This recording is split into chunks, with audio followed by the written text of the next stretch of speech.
बिस्मिल्लाहिर्रहमानिर्रहीम। अस्सलामुअलैकुम दोस्तों, पटवार नॉलेज की सेकंड क्लास में आपको खुश आमदीद कहता हूँ। व्यूअर्स, आज की वीडियो में मैं आपको बताऊंगा कि तकसीम यानी विरासत की तकसीम का तरीक़ाकार क्या होता है, पटवारी लोग किस तरह ये हिस्से निकालते हैं। व्यूअर्स, सबसे इम्पोर्टेंट बात यहाँ ये होती है कि हिस्से आप किस तरह कायम करते हैं। यानी जब आपको हिस्सों का पता लग गया कि एक बंदे देखा आपने बहुत सारे यानी ये पटवार नॉलेज में जब मंदी में ये चीज़ें देखी होंगी कि किसी जगह के हिस्से होते हैं 7,000, किसी के 10,000, किसी के 200, किसी की 86, यानी मुख्तलिफ हिस्से आपको नज़र आते हैं। तो ये हिस्से किस तरह निकालते हैं, तो आज की वीडियो में मैं आपको बताऊंगा कि एक बंदा अगर मर जाए, फौत हो जाए, तो उसके वारसान में यानी किस तरह उसकी जायदाद या पैसे वगैरह डिवाइड किए जाते हैं। फॉर एग्ज़ाम्पल, आज की वीडियो में मैं आपको बताऊंगा कि अगर एक शख्स फौत हो गया है, उसके वारसान में एक बीवी है यानी ज़ौज उसकी है और उसके 3 बेटे हैं और एक बेटी, तो उसमें किस तरह इससे हम कायम करेंगे। और जब आपने इससे कायम कर लिए, वो आपको मैं तरीक़ाकार बताता हूँ कौन सा तरीक़ाकार होता है जिसके ज़रिए आप इससे कायम करते हैं। इससे कायम करने के बाद आपको जितनी भी यानी अगर जितनी भी जायदाद हो, 5 कनाल हो, 7 कनाल हो, बाकायदा मैं आपको एग्जाम्पल दूँगा और आपको करके बताऊँगा कि किस तरह वो तकसीम करते हैं। तो व्यूअर्स, मैं 5 कनाल या 7 कनाल की एग्जांपल लूँगा कि किस तरह अगर 3 बेटे हो और एक बेटी हो और एक उसकी ज़ौज हो तो किस तरह उसकी विरासत तकसीम होती है। ये व्यूअर्स, अभी हम प्रैक्टिकल शुरू करते हैं। जैसा कि मैंने आपको बताया है कि विरासत का तरीक़ाकार मैं आपको प्रैक्टिकल बताऊंगा। आपने जमा मंदी में देखे होंगे किसी के 56 हिस्से बनते हैं, किसी के 64, किसी के 112, किसी की 264। तो व्यूअर्स, अभी हम 5 कनाल और 4 मरले को इन वारसान में डिवाइड करते हैं। अगर यूसुफ जो कि मुतवफ़ी है यानी मर चुका है, हम इसकी विरासत बना रहे हैं, तो क्या इसमें इसकी हम मान लेते हैं कि इसकी ज़ौज का नाम फ़ातिमा है जो कि ज़िंदा है, तो यानी बीवी इसकी फ़ातिमा ज़िंदा है और उसके बाद उसके 3 बेटे हैं। एक का नाम है कमरान, दूसरे का नाम जाहिद है, तीसरे का नाम अली और उसकी एक बेटी सलमा। तो आप जानते हैं अभी हम इनके हिस्से कायम करते हैं। अगर आपने हिस्से कायम कर लिए, आपके सामने हिस्से आ गए, तो आप इज़िली यहाँ 10 कनाल हो, 20 कनाल हो, 100 कनाल हो, तो आप उसकी पर हिस्सा निकाल सकते हैं कि कमरान यानी बेटे का कितना हिस्सा आता है, बेटी का कितना हिस्सा आता है या वालदा का कितना हिस्सा आता है। तो व्यूअर्स, आप जानते हैं कि भाई का हिस्सा डबल होता है बहन से, तो हम मान लेते हैं कि बहन का एक हिस्सा है और भाई का डबल है यानी 2 हिस्से हैं। तो यहाँ दूसरे भाई के भी 2 हिस्से होंगे और तीसरे भाई के भी 2 हिस्से होंगे। इन 3 भाइयों के यानी एक भाई के 2 हिस्से, दूसरे भाई के 2 हिस्से और तीसरे भाई के भी 2 हिस्से प्लस एक बहन का हिस्सा, तो टोटल कितने हिस्से बन गए आपके पास? 7। तो आप जानते हैं कि वालदा इनकी वालदा यानी मरने वाले की वारसान में जो वाइफ यानी ज़ौज होगी, बीवी होगी, उसका 8वां हिस्सा होता है। तो हम इसको 8 के साथ मल्टीप्लाई करते हैं, तो 7 8 और 56 होते हैं।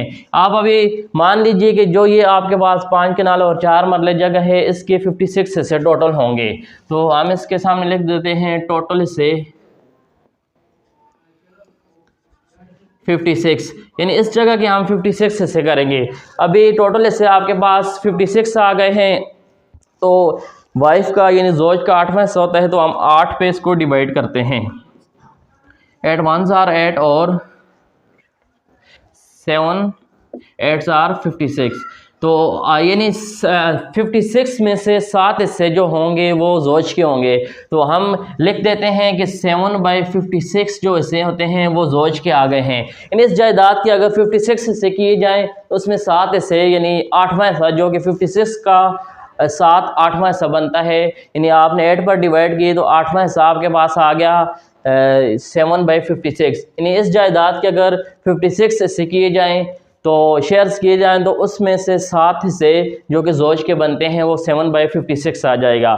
उसके बाद बाकी जो यानी 56 में टोटल हिस्से 56 से माइनस उसमें से 7 हिस्से यानी 8वां हिस्सा जो कि बीवी का बन गया, ये माइनस करें तो पीछे क्या बनता है आपके पास 49। अच्छा, आपने ये हिस्से आपने कायम कर दिए, यानी 56 में से 7 हिस्से यानी 8वां हिस्सा जो कि ज़ौज का बनता है, बाकी आपके पास जो हिस्से रहे हैं वो 49 है।